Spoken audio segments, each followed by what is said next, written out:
তুমি কোনো চিন্তা করো না এসা। তোমার ভাইয়ের ভাগ্যে যা আছে একদম ঠিক তাই হবে। ও এবার টের পাবে এসা।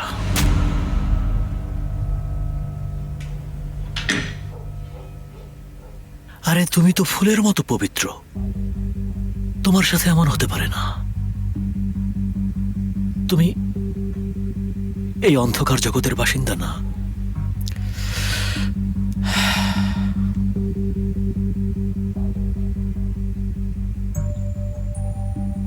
তুমি আমার,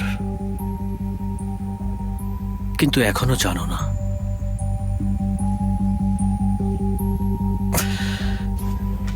খুব দ্রুতই জানতে পারবে। একটা খারাপ সংবাদ আছে।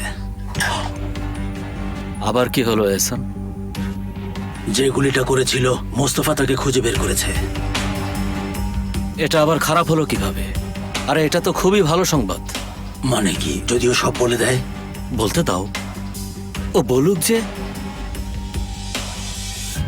সদরুদ্দিন ওকে দিয়ে করিয়েছে। তাহলেই তো মুস্তফা ওকে জানে মেরে ফেলবে। তখনই তো আয়েশার মন ভেঙে যাবে। আমি তো এভাবে ভেবে দেখিনি। তোমার ভাবার দরকার নেই, আমি আমাদের দুজনের কথা চিন্তা করছি। তোমার মাথা না খাটালেও হবে। হ্যাঁ,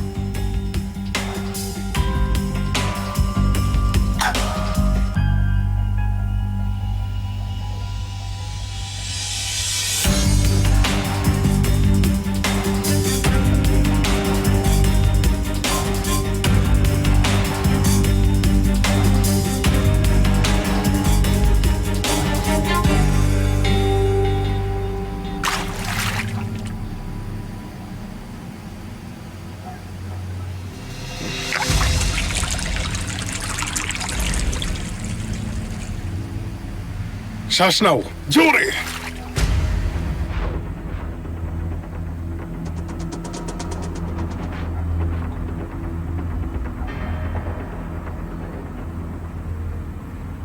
উফ, তাড়াতাড়ি তাড়াতাড়ি।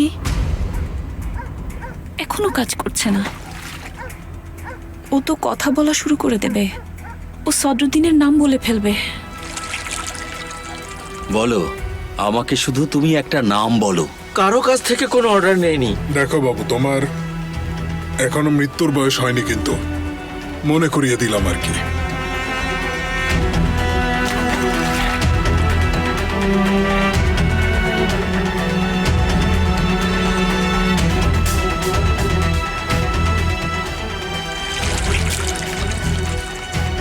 কি হলো? এই, ওর চেহারা এমন হয়ে যাচ্ছে কেন? ওর মুখ দিয়ে ফেনা বের হচ্ছে। ওকে বিষ দেওয়া হয়েছে। এই, তোমরা ওকে কি দিয়েছো? কেউ ওকে কিছু দেয়নি, শুধু একটা স্যান্ডউইচ ছাড়া। হয়তো মাংসটা খারাপ ছিল। হ্যাঁ তাশকাফা, মাংসটা খারাপ হয়ে গিয়েছিল, এক্সপায়ারি ডেট পার হয়ে গিয়েছিল। ওকে তাড়াতাড়ি হসপিটালে নিতে হবে। তাড়াতাড়ি তাড়াতাড়ি, আশ্চর্য, সোজা হসপিটালে যাও।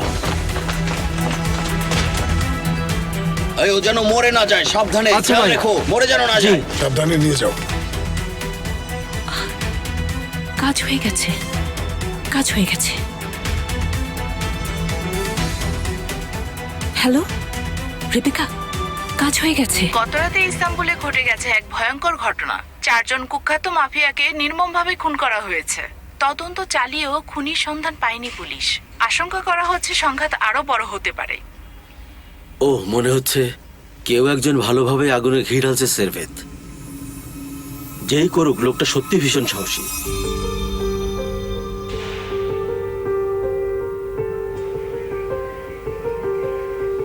কি হচ্ছে এসব? 4 জন মানুষ মারা গেল, বাহারির মেয়েকে গুলি করা হলো, আর তার পরের দিনই 4টা লাশ পাওয়া গেল। এর কোন উত্তর আছে সেবকেত? চুপ করে আছো কেন? না মানে ওসব বাদ দাও, বলো তোমার কাছে কি তথ্য আছে? কে করেছে এসব? পুরো দেশটাকে টেক্সাস বানিয়ে রেখেছো আর তুমি কিছুই জানো না। স্যার, আমরা সর্বোচ্চ চেষ্টা করছি। কথা শোনো সেবকেত, এটাই তোমাকে দেয়া লাস্ট ওয়ার্নিং। আবার যদি এমন কিছু ঘটে আর তোমরা যদি আবারও কিছু খুঁজে না বের করতে পারো, তাহলে ডিপার্টমেন্টের সবাইকে আমি এক এক করে স্যাক করব।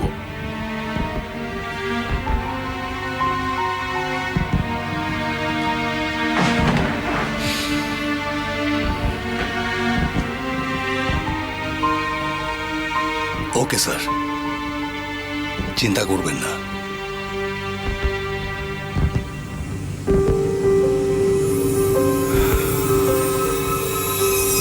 বাবা লোকগুলোকে গুলি করে লাশ গুম করতে বলেছিলেন, আর আমরা সেটাই করেছি। টিভি চ্যানেল আর পত্রিকায় শুধু এই খবরেই ভরে গেছে, বিষয়টা তোমার জানা উচিত। আমি জানি না সেমা, জানি না। বাবা জেলের ভেতরে অসহায়, একেবারে অসহায়। ওরা এত সহজে পিছু হটবে না। আমরাও পিছু হটবো না। কেমন বিপদে জড়িয়ে গেলাম, কেমন ধরনের চোরাবালি।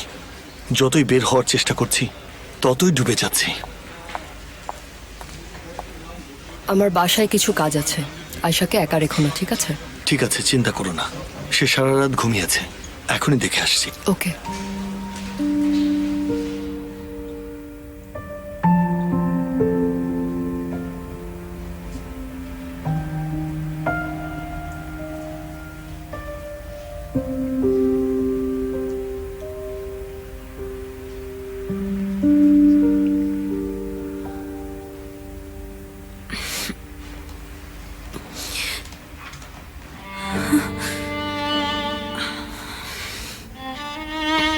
আয়শা,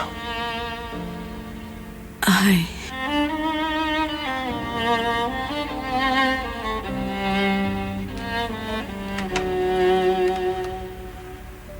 এখন কি ব্যথা আছে?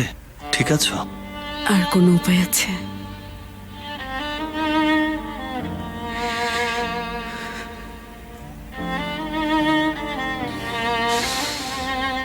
আমার উপর রাগ করে আছো? আমার কারণেই তুমি মরতে বসেছিলে। হ্যাঁ, তোমার উপর রাগ করেছি।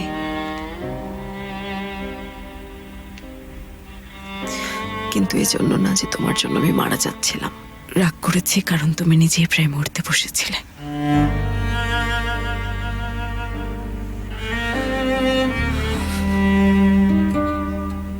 যদি কিছু হয়ে যেত, সেই মুহূর্তে আমার অবস্থা কেমন থাকতো জানো?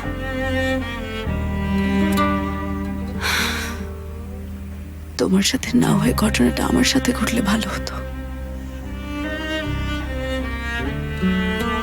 আল্লাহর কাছে শুধু এটাই চাইতাম, তোমার যেন কিছু না হয়। আল্লাহর কাছে আমি এই মিনতিও করতাম যে তোমার জীবনের বদলে আমার জীবনটা যেন সে নিয়ে নেয়। এজন্যই রাগ করেছি।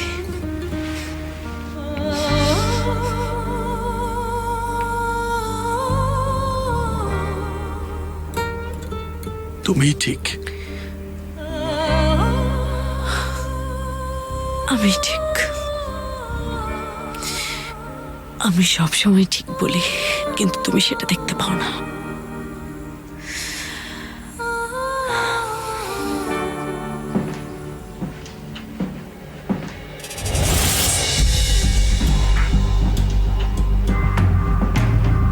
সকালের নাস্তায় এটা একটু বেশি হয়ে গেল না?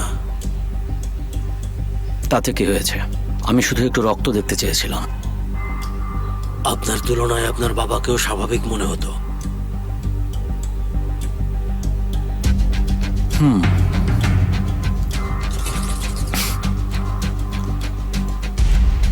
এহসান, খবর আছে কোনো?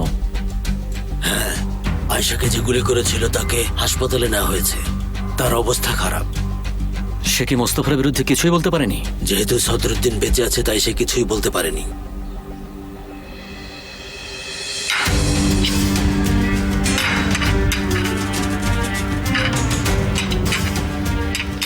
তাহলে আমাদের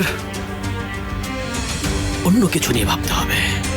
চলুন মোস্তফাকে খবরটা দেই। না না না না না, wait wait wait wait wait. একটা দারুণ আইডিয়া এসেছে আমার মাথায়।